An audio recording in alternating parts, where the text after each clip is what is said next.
Everywhere you look these days, you'll see news stories about a resurgence in the use of psychedelic drugs.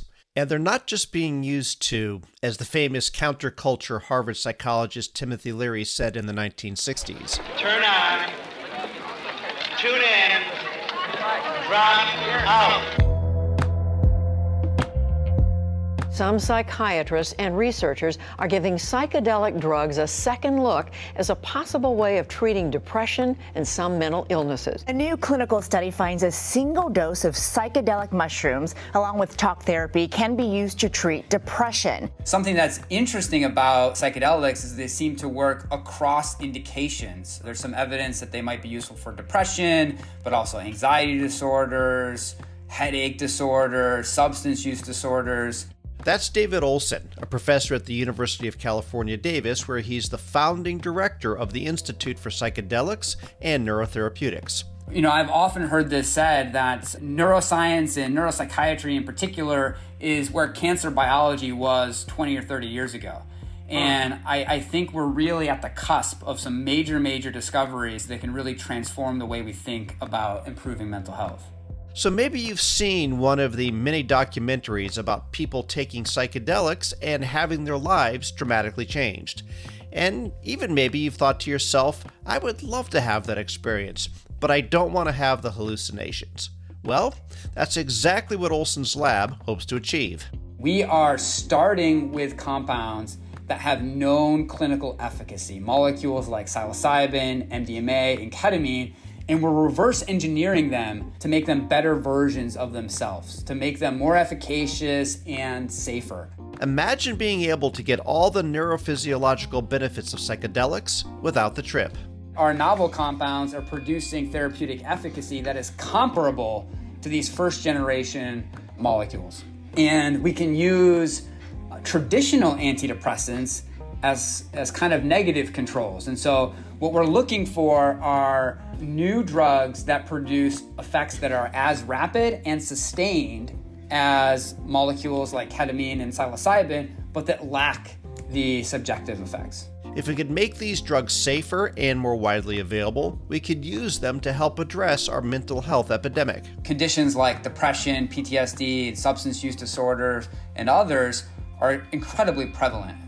Some estimates have said that 1 in 5 people will suffer from a neuropsychiatric disease at some point in their lifetime. We're talking about 1 billion people worldwide. And so this is an incredibly huge unmet medical need. As the current U.S. Surgeon General recently said, we're living in the middle of a mental health crisis. We have nearly 60 million Americans who are struggling with their mental health, but this is global. Nearly 1 billion people around the world are living with a mental health condition.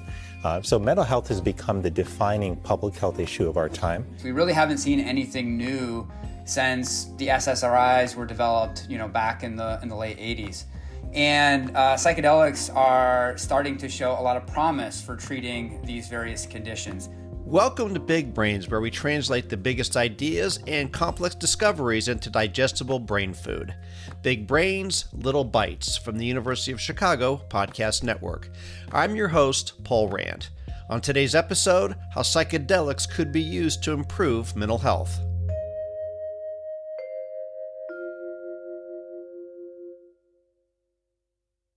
We seem to be in a period where there is a great deal of attention on psychedelics, almost like they're getting a rebirth. And I wonder if you could talk about what in the world caught your attention when really much of the focus on psychedelics had wound down and we were not necessarily that enlightened.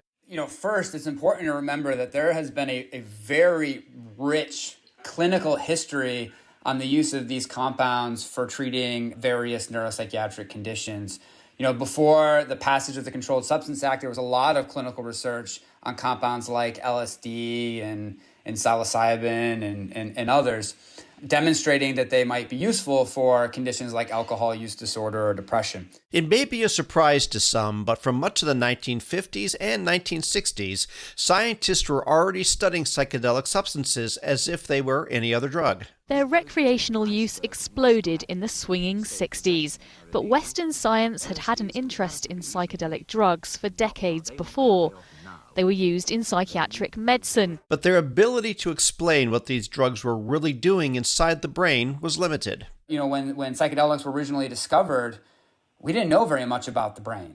We barely knew that, there were neuromodulators like serotonin and dopamine in the brain, and we definitely didn't know about a lot of the various neural circuits that mediate behavior. And before neuroscience could catch up with therapeutic effects that doctors were observing, the study of these substances were swept up with Nixon's war on drugs. America's public enemy number one in the United States is drug abuse. In order to fight and defeat this enemy, it is necessary to wage a new all-out offensive. It's only been recently that scientists have been allowed to take them back out of the box and get to the bottom of what was being observed in the 60s by using new tools and methods.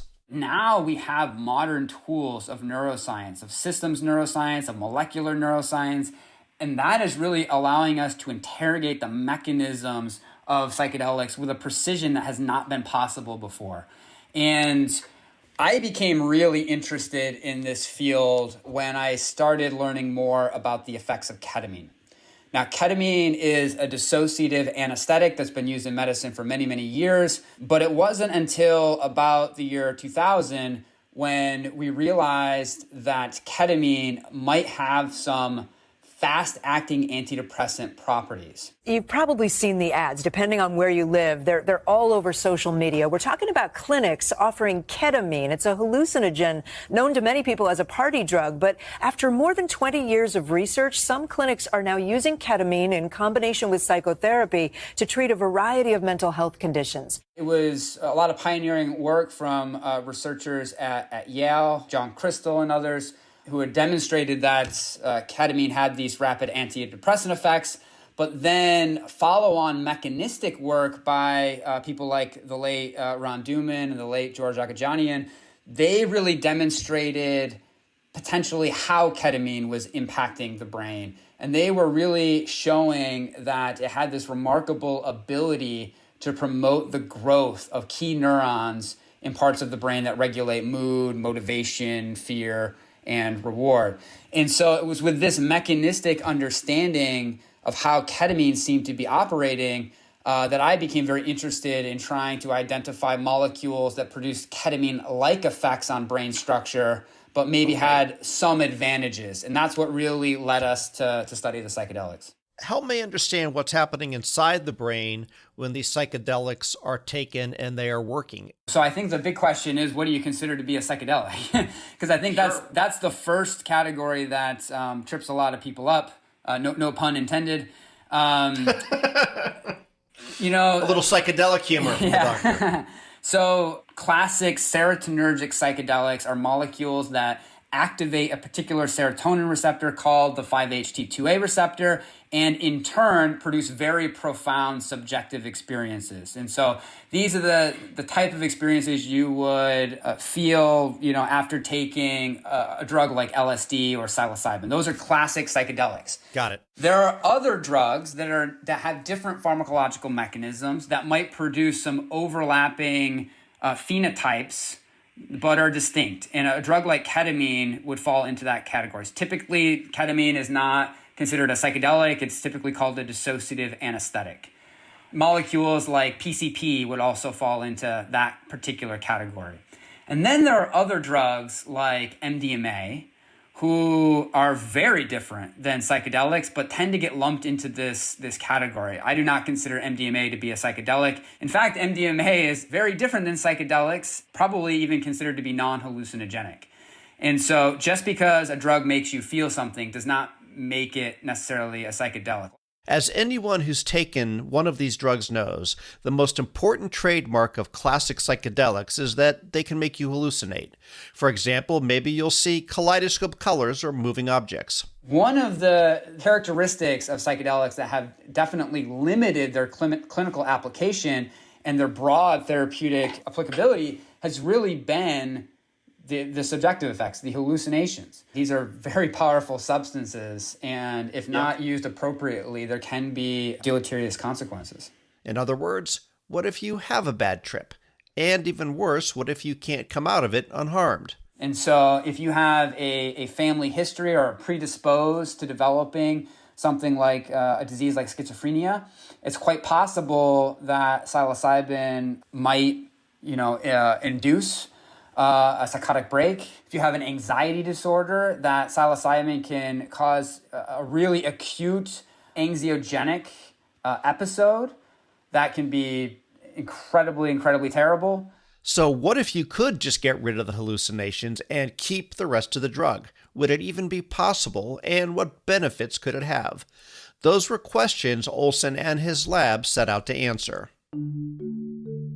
So the Institute for Psychedelics and Neurotherapeutics, we also call it the IPN for short, is a new initiative here at UC Davis that has two major points of emphasis. One is to understand the mechanisms by which psychedelics impact the brain. And then the second goal is to take that information and translate it into newer, more efficacious and safer therapeutics for a variety of different brain conditions. We do a lot of things in our lab, and one thing I want to emphasize is that psychedelics have never been engineered to be therapeutics.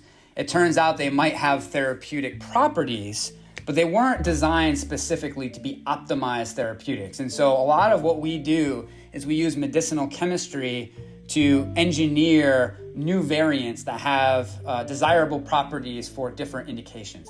In some cases, that might be novel hallucinogenic compounds. If we want to keep in the hallucinogenic aspects, we might want a compound like that. But for instance, maybe we want a compound that lacks the cardiotoxicity associated with some of these other psychedelics. Or maybe it has other improvements in efficacy or safety.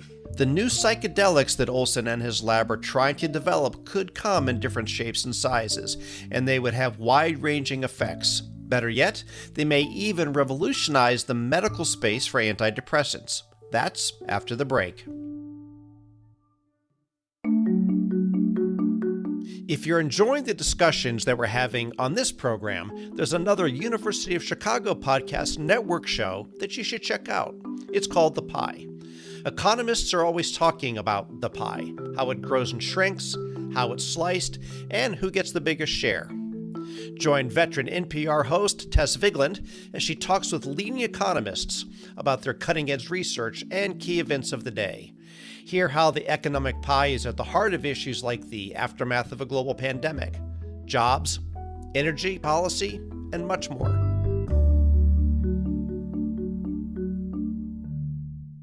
Maybe giving folks a basic understanding of some of the disorders that you were talking about, whether it's depression or anxiety or substance abuse or PTSD or otherwise. How do these disorders actually manifest in the brain, and maybe setting the stage for why some of these compounds actually work? So it's important to remember that there's not a single type of depression. There's not a single type of anxiety disorders. There are many, many subsets, but there are some commonalities. And in certain patient populations, there are physical changes in the structure of the brain. In particular, a region of the brain known as the prefrontal cortex.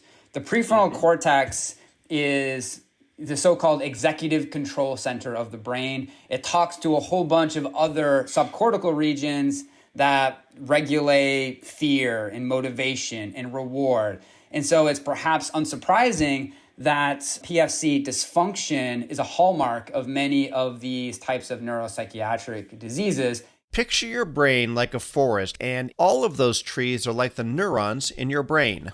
So it turns out that neurons look a lot like trees. And so if you were looking at the structure of a neuron, the dendrites would look like the branches of the trees. And then growing off of those branches are little tiny nubs. Those are called dendritic spines, and they would be kind of analogous to the leaves of the tree. And the dendritic spines are what makes contact with other neurons for neuronal communication. So if you have a forest that has a very rich canopy, there's a lot of contact from tree to tree. The arborist comes in and prunes back all of the branches, or it's winter and all of the leaves fall off, then you're going to have a lot less contact. And the less contact you have, the less communication you have between the partners. And so If you actually peer into the brain of patients with many of these so-called stress-related neuropsychiatric diseases, what you will often find is that there will be atrophy of the prefrontal cortex and other brain structures like the hippocampus, with other physical changes such as the growth of neurons in an area of the brain called the amygdala, as an example. Tell me, when you say atrophy, what does that actually mean, and what does it look like in the PFC part of the brain? It's the physical withering of the neuron. So the branches retract, synapses are lost. If you lose those synapses in the prefrontal cortex, those neurons cannot communicate with their neighbors as effectively, and therefore they can't perform their normal functions, and that's what ultimately leads to the disease symptoms. In my mind, this is damage that can be repaired, and molecules like ketamine, like psychedelics, and like some of the novel non-hallucinogenic compounds that our group is developing, they seem to repair these damaged neural circuits. They regrow these key cortical neurons. When the neurons in your brain can't make those vital connections, that's when you can face all kinds of mental conditions, like depression and anxiety. But if you're wondering, why do we need something as intense as psychedelics to solve this problem, when there are already medications like antidepressants? Well, it turns out they were designed with a different purpose in mind, to fix what was thought to be a chemical imbalance, not a neural circuit issue. So that is called the monoamine hypothesis of depression, and it was really developed to try to explain the efficacy of selective serotonin reuptake inhibitors like Prozac that were developed in the 1980s or so. What we knew about those drugs at the time is that they're very good at blocking a transporter of serotonin that kind of sucks it out of the synaptic cleft. And what that leads to is an immediate increase in synaptic levels of serotonin. So therefore, the hypothesis was that there must be a chemical imbalance in serotonin, and if we can increase synaptic levels of serotonin, we can have a drug that would ameliorate the symptoms of depression. However, there was always a huge issue with that theory, even from the beginning. And the issue is this. Almost immediately after taking an SSRI, synaptic levels of serotonin increase. But patients tend to not feel better until they take the drug daily for weeks to months. And that temporal discrepancy bothered a lot of scientists for a long time. And so there was a competing hypothesis about depression known as the neurotrophin hypothesis of depression. And that hypothesis is really related to this cortical atrophy. And what this hypothesis had kind of noted is that pretty much every single antidepressant treatment that we know of seems to promote the growth of these key cortical neurons in the brain. They just do so on a timescale that correlates with their clinical efficacy. So even traditional antidepressants like SSRIs promote the growth of these cortical neurons, they just do so very slowly. Whereas a drug like ketamine can do it rapidly. So I do believe that the neurotrophin hypothesis of depression has been validated more than the monoamine hypothesis of depression. Now, that's not to say that SSRIs don't work. It might be that they work via a different mechanism than they were originally designed for. What Olson and his lab are developing could be just as effective as SSRIs, but even better, they would work almost immediately. We have been developing non-hallucinogenic variants that can still produce these effects on cortical neuron structural plasticity and still produce very robust, sustained therapeutic effects even after a single administration.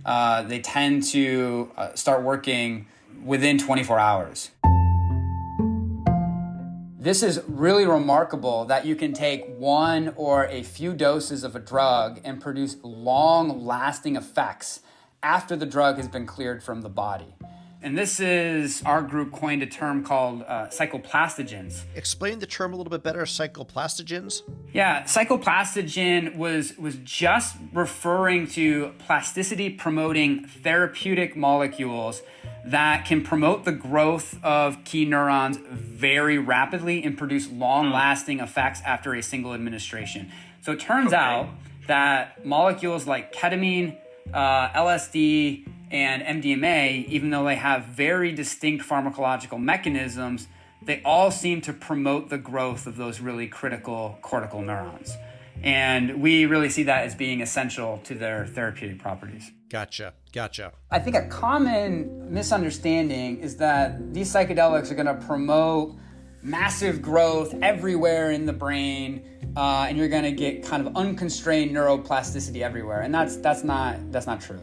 It turns out that they seem to have more selective effects kind of in the neurons that express their primary targets. And that just happens to be the same neurons that tend to atrophy in response to chronic stress.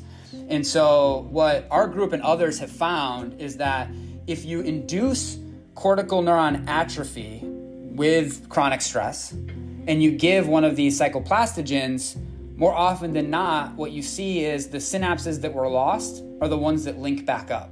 It is really a healing of the brain. I think of it a lot like, if you break your leg, you put it in a cast and your leg heals. And that's the remarkable thing about these drugs. One of the drugs that Olson's team has developed keeps the therapeutic effects without the hallucinations. It's called TBG. So TBG really came, it was really inspired by the structure of ibogaine. And ibogaine has some really impressive anecdotal evidence and some open-label clinical trials that suggest that heroin users who take ibogaine can be drug-free for up to 6 months. And if they take a second dose, they can be drug-free for up to 3 years. That is remarkable. And there is a lot of people suffering from substance use disorders that turn to ibogaine as kind of like their last hope. But the thing about ibogaine that a lot of people don't realize is that it binds to an ion channel in your heart and can cause cardiac arrhythmias. Several people who have taken ibogaine to treat their opioid use disorders have actually died because they've had heart attacks. That the structure of molecules dictate their function. And so there are pieces of molecules that are responsible for therapeutic effects, and there are pieces of molecules that might be responsible for some of the undesired side effects. And so what we did was we looked at the structure of ibogaine and we chopped it up. And we chopped it up to different pieces, and we saw, are the side effects still there? Are the beneficial effects still there? And then we rearranged a couple of things. And by doing that, we were able to arrive at that molecule that you mentioned, TBG. It's also called tabernanthalog. And TBG is a non-hallucinogenic, non-cardiotoxic analog of ibogaine that has very, very similar therapeutic efficacy. It's demonstrated antidepressant effects as well as anti-addictive effects in models of opioid use disorder and alcohol use disorder. If somebody was taking TBG, and interestingly, you're saying this is not a everyday occurrence. What is it that they are going to be experiencing? What are they feeling, if anything? It's unclear. TBG has not been tested in the clinic yet, and so we won't know for certain. Based on all of our preclinical data, we predict that they would not have a mystical type experience like you would have if you took psilocybin.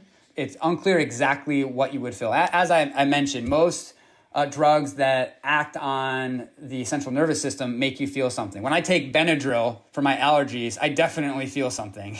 And so it's unreasonable to expect that CNS drugs will not make you feel anything. The trick is to keep the subjective effects manageable so that it doesn't impair you and you can still operate a car and go about your daily business. But there is an important question that we're missing here. What if those subjective hallucinogenic experiences are an important component of the therapeutic effects? What if you actually can't get one without the other? I think it's important to remember that there are potentially multiple therapeutic mechanisms that could be at play, and they're not mutually exclusive. For some patients, having this mystical type experience, having one of these, so-called breakthroughs could be really transformative for them. I just don't think it's necessary for every single patient population and every single disease indication. And so the way I think about treatment is, kind of like a hierarchy or a pyramid. And at the base of the pyramid, you want treatments that are the most scalable, that can reach the largest number of patients. And in my mind, these are the non-hallucinogenic psychoplastogens that can be take-home therapeutics. Psychedelic-assisted psychotherapy right now is only available to the select few who can afford to pay for it out of pocket, who can afford to take off an entire day of work to go on a 6-hour psilocybin trip, who live near a major metropolitan area that has a psilocybin or ketamine clinic, does not have a family history or co-occurring condition that would preclude them from engaging in psychedelic-assisted psychotherapy. That drastically limits the number of people that can benefit. When you consider that about 1 billion people worldwide will suffer from conditions that have the potential to be impacted by these psychoplastogens, you'll quickly realize that we need more scalable alternatives. From a cost perspective and a complexity perspective, if a patient can simply go to the pharmacy, pick up the drug, bring it home, and take it as directed by a doctor, you've drastically increased the number of people that could benefit from that. Number two, there's a whole bunch of people who want to participate in something like psychedelic-assisted psychotherapy, but who cannot because of these co-occurring conditions or family histories. These non-hallucinogenic psychoplastogens would open doors for that patient population. And then finally, there's a whole group of people who don't want a hallucinogenic experience for either personal or religious reasons. These non-hallucinogenic agents would be a good option for them as well. Some listeners more familiar with these drugs may be thinking, isn't there already a way to get these therapeutic effects without the hallucinations? It's called microdosing. Where to start? There's so much to talk about with microdosing.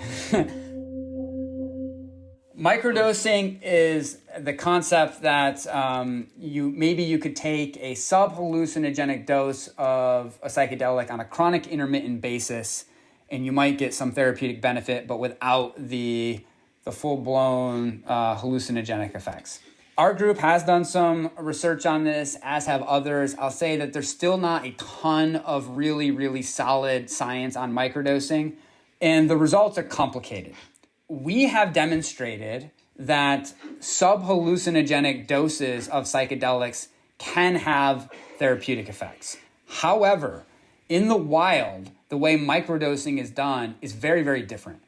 In these cases, these are illicit drugs, and so people have no way of really quantifying the amount of drug that they're taking, so the dosing is not quite there, and also just knowing the identity and the purity of the drugs that they're taking, which can be compromised. There have been several studies of people microdosing on their own that have kind of demonstrated that most of the effects of psychedelic microdosing seem to be attributable to a placebo effect. Oh, interesting. The evidence seems to suggest that the neuroplasticity effects of psychedelics turn on a little before the hallucinogenic effects turn on. So you give a dose of a drug, it binds to the receptor, and at a low percentage of occupancy of that receptor, you can start to get the plasticity effects. At a higher percentage, you start to get the hallucinogenic effects. But what that means is you have to very, very carefully titrate how much compound gets into the brain in order to hit that optimal level. And every person is different. Everyone has different metabolisms. And so that has to be kind of done on an individual basis. And that's not what's done with psychedelic microdosing. And so I think people are either taking higher doses than they think, or they're taking lower doses than they think. The other thing about microdosing that I think surprises a lot of people is that I think many people are under the impression that they're going to use a sub-hallucinogenic dose because they want to minimize the risks. But as I mentioned earlier, many of these psychedelic compounds bind to a receptor in the heart. And if you give a drug chronically, even low doses of it, you're at risk for cardiac valvulopathies. And so you actually might be doing more harm than good by giving a drug chronically rather than taking a single higher hallucinogenic dose.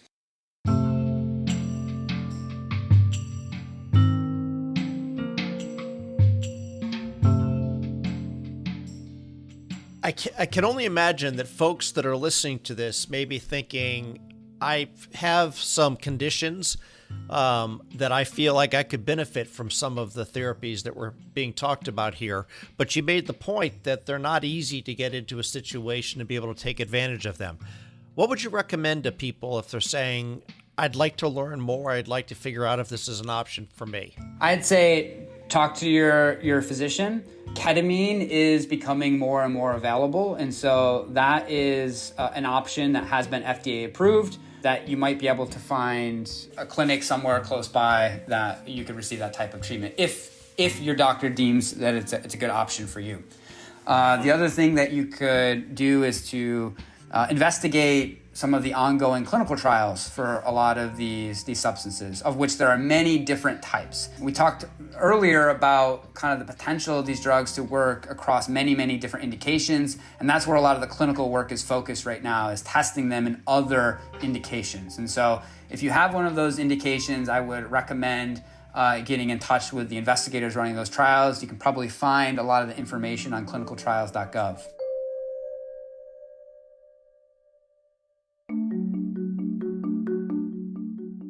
Big Brains is a production of the University of Chicago Podcast Network.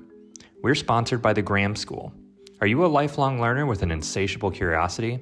Access more than 50 open enrollment courses every quarter. Learn more at graham.uchicago.edu/bigbrains. If you like what you heard on our podcast, please leave us a rating and review. The show is hosted by Paul M. Rand and produced by Leah Cesarine and me, Matt Hodap. Thanks for listening.